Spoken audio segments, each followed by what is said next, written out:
Olá! Seja muito bem-vindo e muito bem-vinda a mais uma videoaula da Sapiência Musical. Eu sou a Dani Dezembro, do canal Posso Tocar, e é aqui nesse quadro da Sapiência onde você aprofunda teu conhecimento musical para que você compreenda de fato o que é necessário para você aprender e evoluir na música, se tornando capaz de aprender músicas mais avançadas 10 vezes mais rápido do que você sabe fazer hoje, em qualquer que seja o instrumento que você estuda. Por isso, seja muito bem-vindo mais uma vez e muito bem-vinda! Hoje eu trouxe um tema aqui que é bastante pertinente para que a gente possa conversar.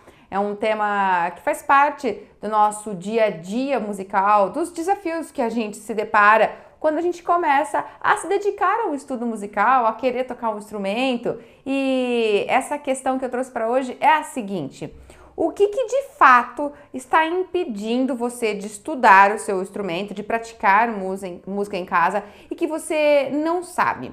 Porque é muito mais fácil a gente falar que é falta de dedicação, ou que é preguiça, ou que é indisciplina, porque essas são justificativas de senso comum. Mas, na verdade, todas essas situações que são colocadas como a razão da nossa procrastinação, de nós não praticarmos o nosso instrumento em casa, não praticarmos música, na verdade, não é a razão 100% dessa problemática. Existem outros fatores ali que, de fato, são o que causa essa fuga, o que causa esse distanciamento, o que causa essa relação de peso com o estudo musical, e é disso que eu quero conversar e trazer para você poder refletir hoje. Para começar, eu queria que a gente pensasse sobre esse mito da quantidade de horas.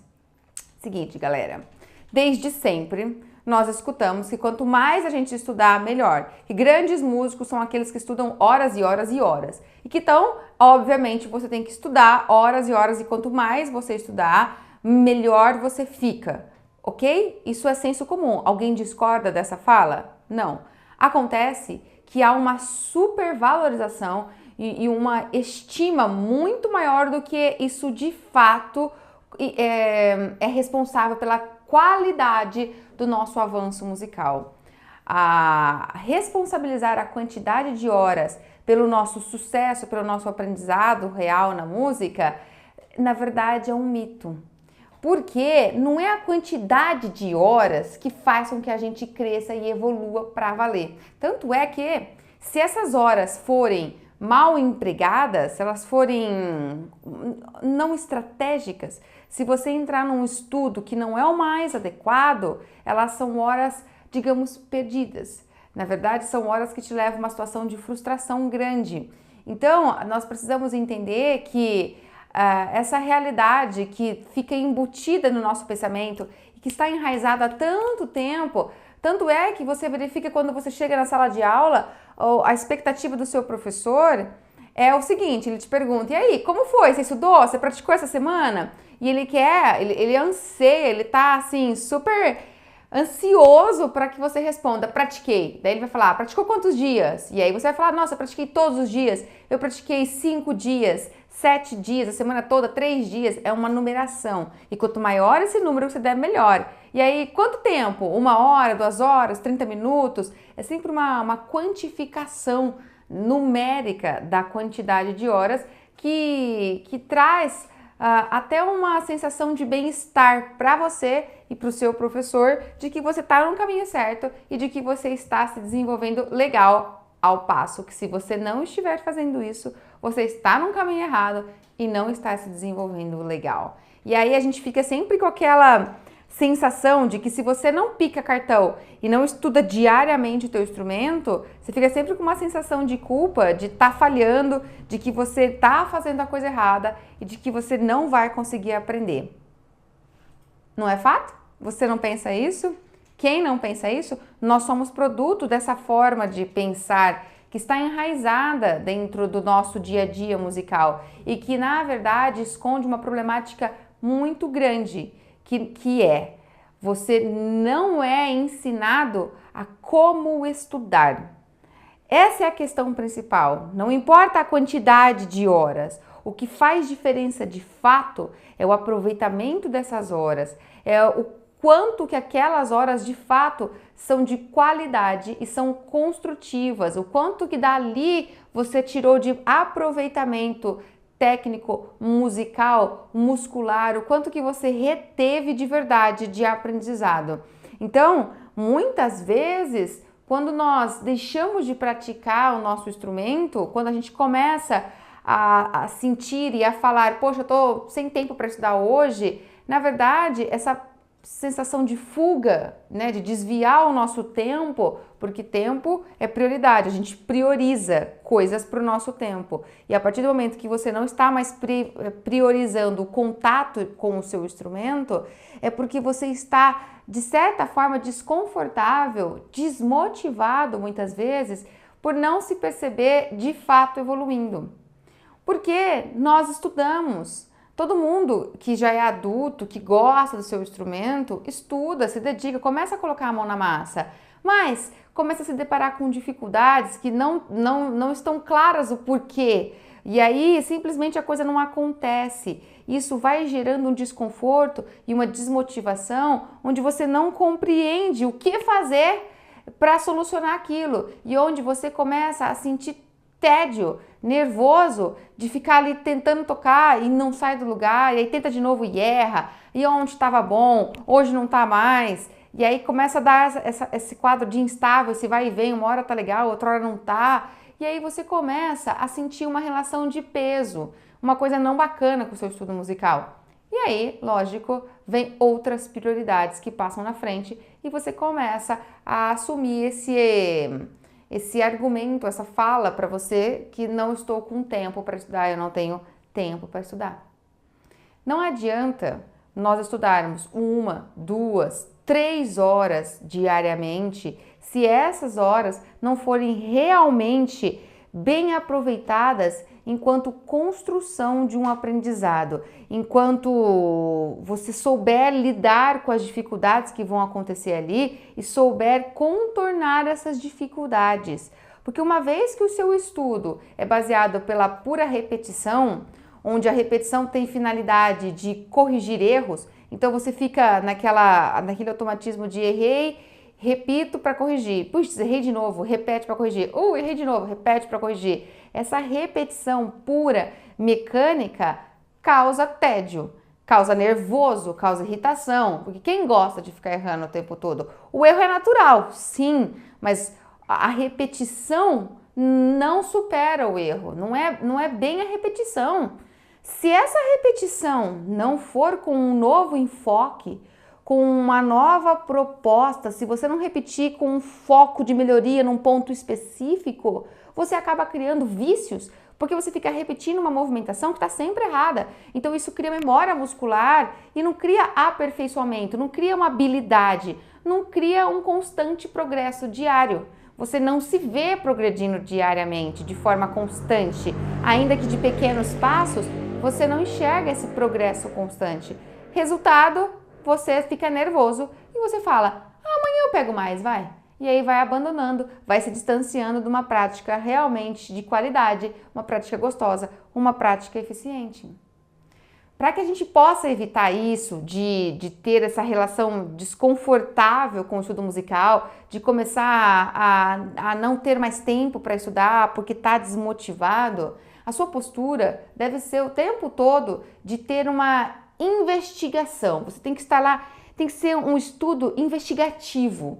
Você tem que se posicionar no seu estudo musical sempre com um olhar muito analítico. Você tem que analisar. A análise musical tem que ser constante o tempo todo. E essa análise tem que te dar feedbacks auditivos, feedbacks de conhecimento harmônico, feedbacks de conhecimento rítmico. Você tem que ser capaz de, nessa análise, comparar aquilo que você já sabe que deveria ser com aquilo que você tem de memória interna auditiva, de como aquilo deveria ser, de fato, por uma pré-construção corporal, uma coisa que você já sabe como que tem que ser, tá no seu corpo, e aí você compara com o que está sendo, e aí você vai começar a ter uma análise de pensar o que aqui nesse repertório, nessa música, tá gerando a minha dificuldade?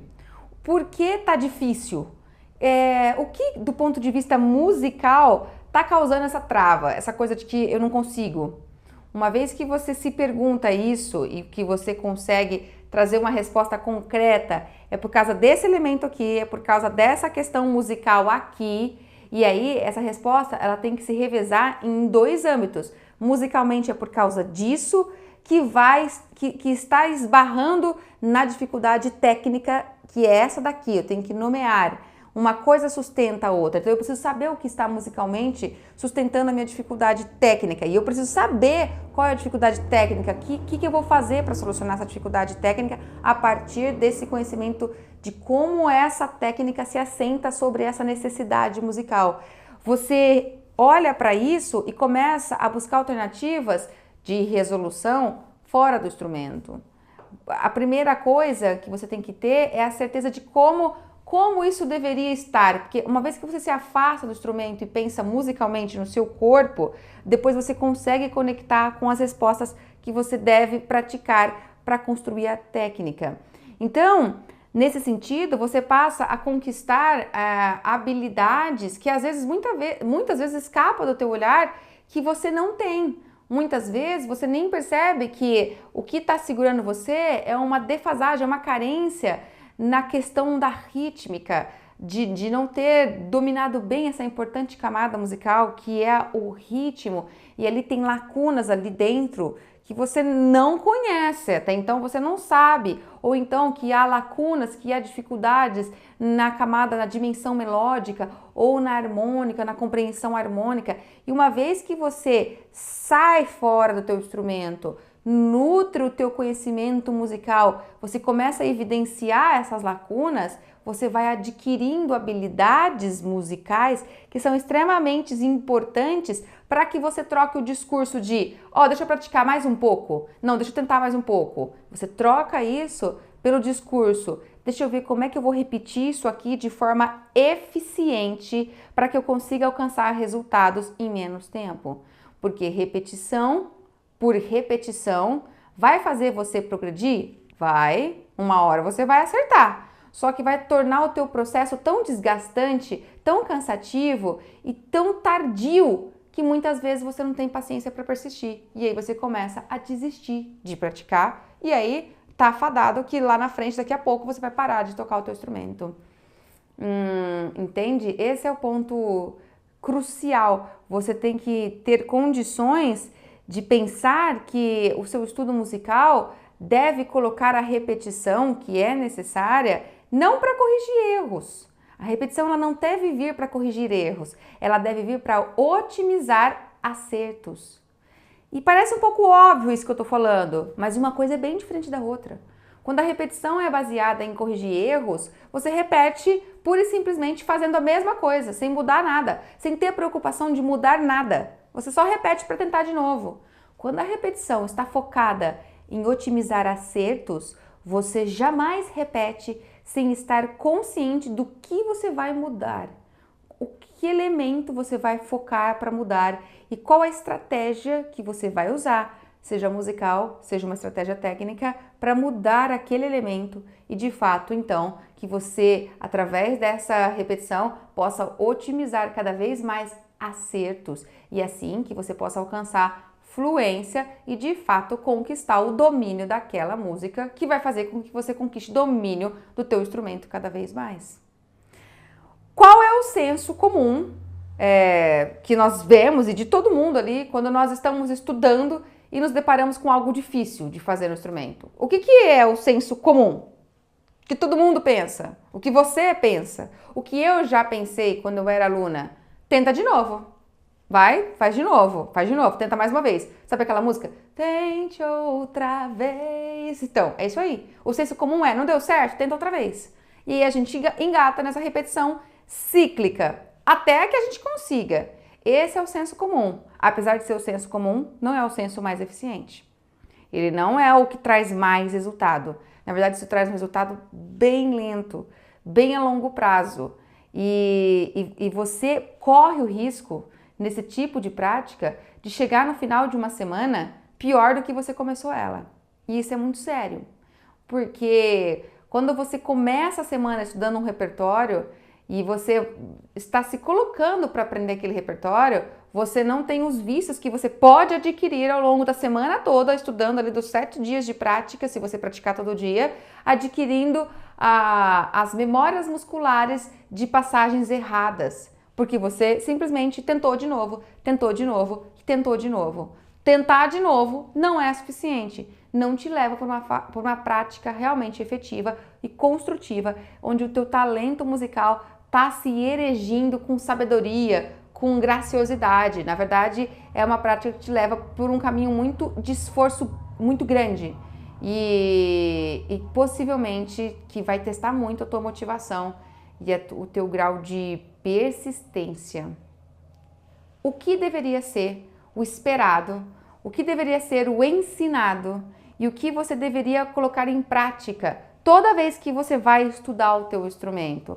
Como deveria ser uma prática realmente saudável, realmente construtiva, realmente impulsionadora do talento musical? O que faz diferença quando a gente vai estudar música e que se contrapõe a uma prática mais desmotivadora e que te cansa? Seria quando você se coloca diante do teu repertório, analisando ele o tempo todo.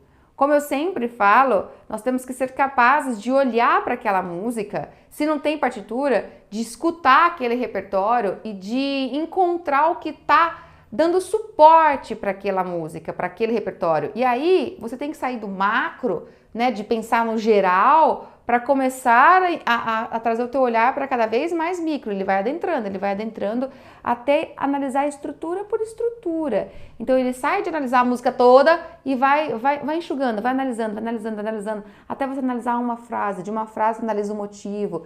E aí você começa a entender como você deve organizar o teu estudo para que ele seja construtivo, para que ele seja como o compositor pensou. O compositor, ele não pensa do macro, ele pensa do micro e ele vai construindo até gerar o macro. Você vê o macro, porque você vê a coisa pronta, mas você tem que ir para o micro também, como ele pensou, porque assim você vai construindo em você, na sua capacidade interpretativa, de domínio instrumental, aquela ideia musical que não é sua, mas você vai se apropriando dela, porque você vai entendendo como ele foi gerando aquela peça.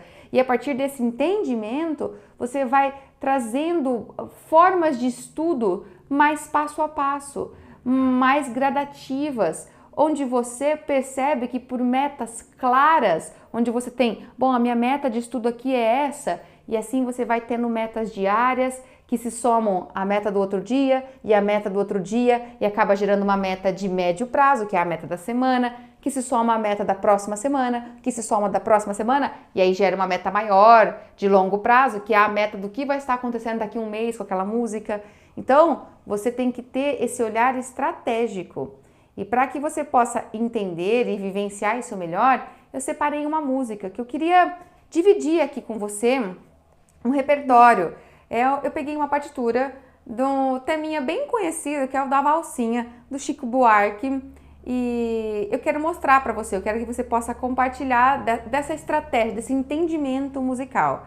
Veja, eu vou projetar ela para você agora e você vai analisar comigo. Quando a gente olha essa música, né, se a gente tivesse que ler, eu não sei qual é o instrumento que você toca, mas você poderia facilmente ler a melodia que está em clave de sol em muitos instrumentos, porque boa parte dos instrumentos lê em clave de sol.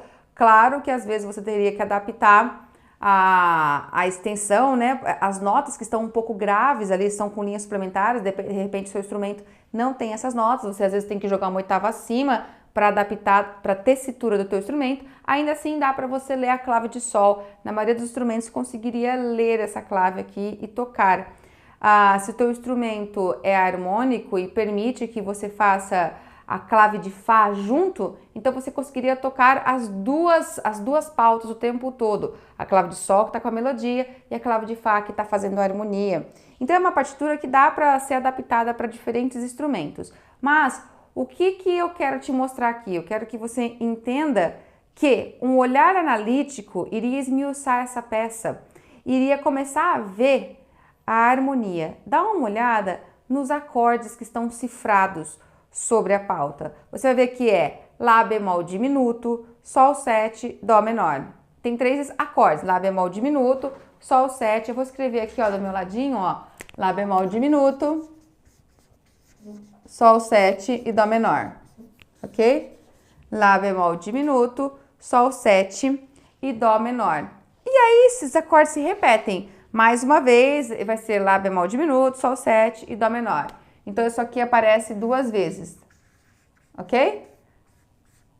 Ok, Dani. Agora, uma vez que você conhece o que compõe cada um desses acordes, você sabe que as notas que formam eles são, pro Lá bemol diminuto, vai ser Lá bemol, Dó bemol, concorda? Lá bemol, Dó bemol e Mi dobrado bemol. Oh. Mi dobrado bemol, ok? As notas que compõem o acorde de Lá bemol diminuto, uma tríade, é Lá bemol, Dó bemol e Mi dobrado bemol. Se você for pensar enarmonicamente, você pode trocar para Si aqui, né? O Dó bemol você toca para Si e o Mi dobrado bemol você troca para Ré. Só para pensar enarmonicamente, tá bom? Até aí tudo bem, né? Se você sabe as notas que formam Sol 7, você sabe que são Sol, Si, Ré e Fá. Essas são as notas que formam Sol 7. E se você conhece as notas que formam o acorde de Dó menor, você sabe que é Dó, Mi bemol e Sol. Beleza. E daí, Dani, aonde você está querendo chegar? Eu quero que você, a partir disso aqui, observe a melodia da música. O primeiro compasso, que está sobre a harmonia de Lá bemol diminuto, tem as seguintes notas. Lá bemol, depois um Sol. Sol de novo, depois um Si. Tá vendo? Si de novo e depois um Ré. Você tá percebendo que essa primeira melodia, esse primeiro compasso, tocou as notas do acorde? A única nota que não é do acorde que foi tocada é a nota Sol, que é meio tom abaixo desse Lá bemol. Lá bemol, Sol, Sol. E depois Si, Si, Ré, Ré. Já são notas do acorde. Então ele fez uma pequena dissonância ali com esse Sol, mas as outras notas todas do acorde. Aí você vai para o segundo compasso e observa as notas do segundo compasso. Ré, esse segundo compasso está sob a harmonia de Sol 7. Ré, Fá, Fá, tá aqui, Sol, Sol. Tá vendo? As notas dessa melodia do segundo compasso são todas as notas do acorde Sol 7. Não tem nenhuma fora. Ré, Fá, Fá, Sol, Sol, Sol. Tá vendo? E aí você vai pro terceiro compasso. O terceiro compasso tem Lá bemol, que é uma nota fora do acorde, não tem Lá bemol aqui. Lá bemol, depois tem Sol, tem aqui. Sol de novo, Dó e Mi bemol. Então teve um meio tom aí que é o Lá bemol que não pertence. Esse Lá bemol estava tendo uma função de uma nota de retardo, estava retardando a entrada que é o do Sol, que pertence. E o resto é todo das notas do acorde. O que eu tô querendo mostrar para você? Que o Chico Buarque, quando foi compor essa música, ele sabia que ele estava construindo a melodia todinha em cima das notas do acorde, gerando arpejos. Ele construiu pensando nas notas do acorde para essa melodia. Ela tá toda assim. Se você analisar ela, você vai ver que toda a melodia está em cima das notas do acorde. E quando você olha para a clave de Fá, o que está sendo executado na clave de Fá é o arpejo dos acordes. Olha aí no Sol 7 do segundo compasso, que tem o arpejo, tem 3 notinhas na clave de Fá no segundo compasso, que são as notas do arpejo de Sol, Sol, Si, Ré. O terceiro compasso, Dó, Mi e Sol, são as notas do arpejo de Dó menor. Ou seja, as notas do cada uma das notas do acorde, uma de cada vez, trazendo ritmicamente a firmeza da valsa. A valsa é por isso que chama valsinha, né? A valsa é um gênero musical onde nós temos um ritmo ternário. 1, 2, 3, 1, 2, 3, e 1, e 2, e 3, e 1, 2, e 1, e 2, e 3, e 1, e 2, e 3, e 1. E quem tá segurando esse 1, 2, 3? É a linha da clave de Fá que fica fazendo as notas. E fica 1, 2, 3, e 1, e 2, 2 e 3, tá vendo? Então, a linha da clave de Fá, se você for tocar, é apenas uma linha que segura a condução rítmica por meio dos arpejos. 1, 2, 3, 1, 2, 3. Uma vez que você entende isso musicalmente, pelo teu conhecimento musical, tecnicamente, você direciona a sua performance a partir da memória muscular que você tem desses arpejos. Então, você tem memória muscular de fazer arpejos no seu instrumento. Ou, se você não tem, você percebe que você precisa treinar arpejos no seu instrumento. Você precisa treinar isso, porque se você treinar isso antes ou em paralelo ao treino dessa música, vai ser muito mais fácil você executá-la, porque você vai parar de ficar lendo nota por nota. Você, na verdade, vai ter uma leitura relativa e muito mais rápida, porque você vai reconhecer o padrão do arpejo e simplesmente você usa a memória tátil muscular já formada de deslocamento pelos arpejos, como você aprendeu a deslocar arpejo no teu instrumento. Tá entendendo? Outra coisa que você observa nessa música é que há uma voz intermediária que está ali na clave de Sol, é uma voz que aparece sempre com a haste para baixo. Junto da melodia principal que está com a haste para cima, tem algumas notas pontuais ali com a haste para baixo. E essa voz, ela traz uma firmeza rítmica, especialmente a partir do terceiro compasso, onde ela marca esse balanço. 1, 2, 3, 1, 2, 3, 1, 2, 3, 1, 2, 3, 1, 2, 3, 1, 2, 3, 1, 2, 3, 1. Então, é um contraponto rítmico que essa voz faz. Além de ser um contraponto harmônico, melódico, sim, ela traz um balanço rítmico com a voz que está no baixo fazendo 1, 2, 3, 1, 2, 3, 1, 2, 3. Ela faz veja, ela começa a fazer isso no terceiro compasso da primeira pauta. Lá no terceiro compasso, essa voz começa a ter seu formato de mínima e depois essa mínima é uma semínima. E aí ela segue esse padrão, mínima, semínima, mínima, semínima. Então ela faz isso aqui, 1, 2, 3, 1, 2, 3, 1, 2, 3, 1, 2, 3, 1, 2, 3, 1, 2. Então tem esse balanço rítmico que você tem que sentir enquanto você toca essa voz. Se eu fosse tocá-la, ficaria assim, né, ó. Eu vou começar no terceiro compasso, onde já tá. 1, 2, 3, 1, 2, 3, 1, 2, 3, 1, 2, 3 e 1, 2, 3, 1, 2, 3, 1, 2, 3, 1, 2, 3. Então, quando eu vou estudar, antes de eu pensar em tocar todas as vozes de forma simultânea, treinando o contraponto que existe aí, né? Existem essas três vozes. Antes de tentar dar conta das três, eu iria estudar cada uma em separado.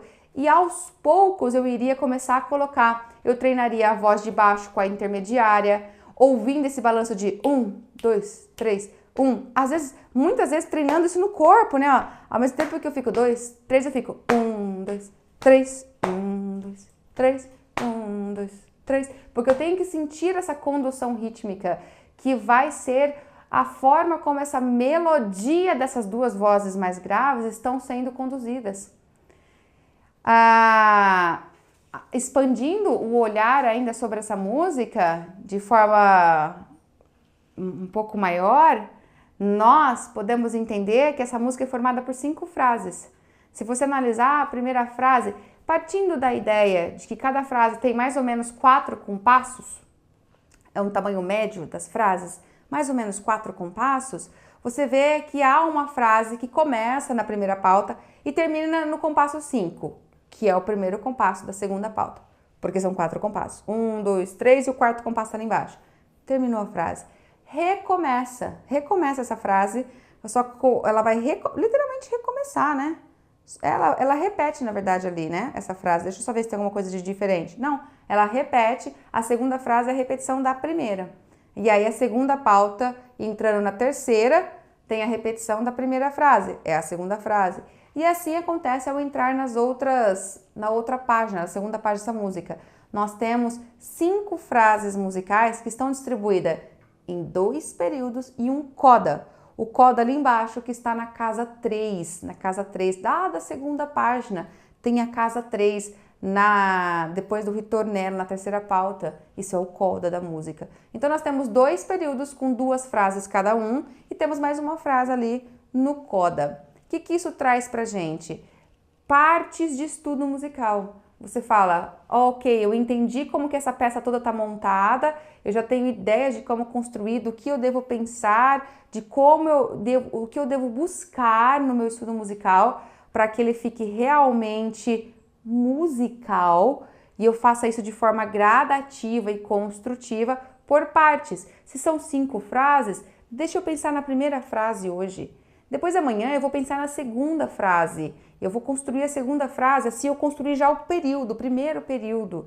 E ali eu vou trazendo uma forma de estudo musical. Você para de ter aquele estudo onde você fala assim, não, primeiro eu vou tocar tentando acertar e afinar todas as notas. Esse é meu único foco, a afinação. Não, agora eu vou tocar pensando no fazer o ritmo certo. Então, meu único foco é o ritmo. Ah, eu consegui a afinação no ritmo? Agora eu vou pensar na expressividade da frase. E assim, quando a gente tem esse tipo de estudo, ele é assim do começo ao fim, né? Eu faço a música inteira pensando em tocar a afinação certa. Só na hora que eu conseguir a afinação certa, aí eu paro, eu vou pensar no ritmo certo junto com a afinação. Só na hora que eu conseguir, sei lá quantas vezes eu vou precisar repetir para conseguir fazer isso da música inteira, aí eu vou pensar em trazer a expressividade das frases. Esse tipo de estudo não é musical. Ele é um tipo de estudo muito segmentado e vai tirando a musicalidade e toda a condução musical do discurso. Não, a gente tem que pensar em todos os elementos de todas as camadas ao mesmo tempo, só que tem que ser gradativo, por isso que tem que ser micro. Essa é a forma correta de um estudo construtivo, de um estudo direcionado, de um estudo que vai usar a repetição como uma forma de alicerçar o teu estudo, a tua construção do teu talento, o domínio instrumental. E não como forma de superar o erro. Eu repito até não errar mais. Lembra sempre, é isso que eu quero dividir com essa música aqui com você. Quem trabalha dessa forma ao longo de de uma semana de estudo, aliás, ao longo da sua vida musical, do seu estudo musical, torna esse estudo muito mais interessante, muito mais motivador e essa falta de tempo some. Porque você troca a relação de picar cartão. Sabe quando a gente tem aquela relação assim, ó, eu vou estudar meia hora, eu estudei meia hora, deu. Eu começo, boto no relógio, termino, eu estudei meia hora, acabou. E esse tipo de picar cartão com o horário, não se importando se essa meia hora foi realmente produtiva, você acaba trocando isso, porque isso na verdade traz muito pouco resultado, você troca isso por colocar metas e alvo de estudo e muitas das vezes você passa dessa meia hora e nem percebe, você fica muito mais tempo estudando porque ele fica interessante, ele fica curioso, ele fica musical, você se sente bem, você percebe o resultado acontecendo. Claro que às vezes você não pode passar, porque na sua organização diária também, sim, você às vezes tem a necessidade de ser mais criterioso com o começo e o final do teu estudo, sim, para uma organização de tudo que você tem para fazer no seu dia a dia. Claro, mas quando você tem essa parte mais rígida, eu não posso passar aquele horário, então você estabelece uma meta mais clara para que realmente ele seja construtivo e produtivo. Entende? Então não seja apenas picar cartão no horário. Eu estudei e acabou. Não. Eu tenho que ver se aquele tempo que eu estudei trouxe resultado de fato ou não. É dessa forma que a gente percebe pessoas que evoluem mais rápido na música ao passo que outras ficam mais lentas. Porque não tem essa forma de estudo. Porque não foram orientadas a isso. Dani, mas eu não tenho paciência não, quando eu começo a errar, não tenho muita paciência não, me dá um negócio. Quem não pensa isso e quem não passou por isso? A maioria de nós passamos por isso já, se é que já superamos isso, essa inquietude, essa angústia. Na verdade, todo esse nervoso é gerado por uma dificuldade de compreender como que deve ser o processo de estudo musical, como que deve ser transpor as dificuldades. Na verdade, essa dificuldade toda surge por uma carência de compreensão das próprias lacunas. Você nem sabe o que está faltando musicalmente em você, para que você possa conseguir transpor, entendeu? Então a questão é como estudar e não te ensinaram a como estudar. E é por isso que você fica tão nervoso. Não te ensinaram a pensar dessa forma construtiva e você fica frustrado e tem a tendência a largar logo. Ficou nervoso? Alguns alunos meus falavam isso. Fico nervoso, eu saio e vou fazer outra coisa na minha casa. Volto só bem mais tarde, se voltar, senão eu só volto amanhã. E aí, essa falta da compreensão exata de como deve ser a linguagem musical e como eu devo usar esse conhecimento da linguagem musical para conduzir o meu estudo diário ali, do meu estudo do meu instrumento, traz muito pouco resultado.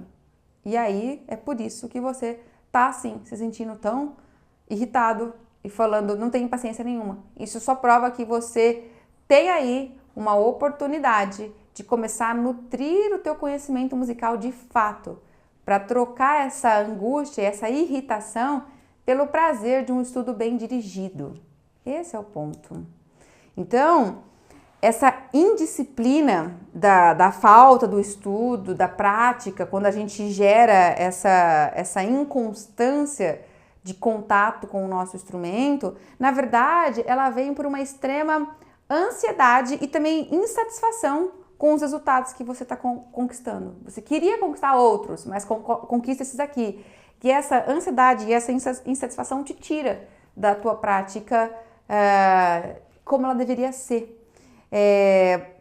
Você provavelmente aprendeu até então a reproduzir o que te mostram. Então você aprende por imitação. Você precisa que alguém faz ali na tua frente e você imita e reproduz. Acontece que quando você está em casa estudando sozinho, sem o teu professor, porque o teu professor não vai estar com você estudando em casa, você não tem esse cara para fazer ali para você poder reproduzir. Então você fica perdido, você fica perdida.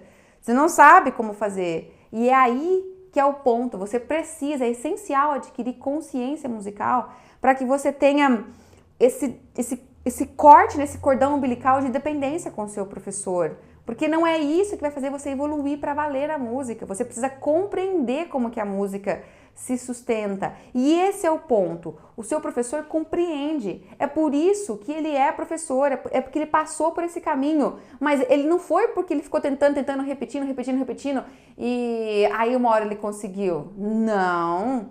Ele entende a linguagem musical. E você precisa entender também. Acontece que nem todo professor ensina isso pra gente.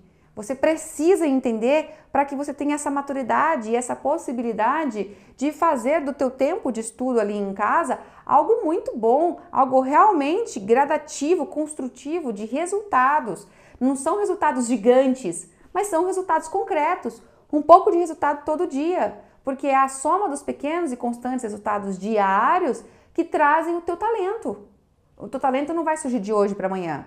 Ele vai surgir daqui a um tempo, de pequenos passos certeiros que você vai dando. Então você precisa nutrir essa capacidade de dar esses passos certeiros, independente do seu professor estar ali como um modelo prático, técnico, onde você tem que olhar para conseguir executar.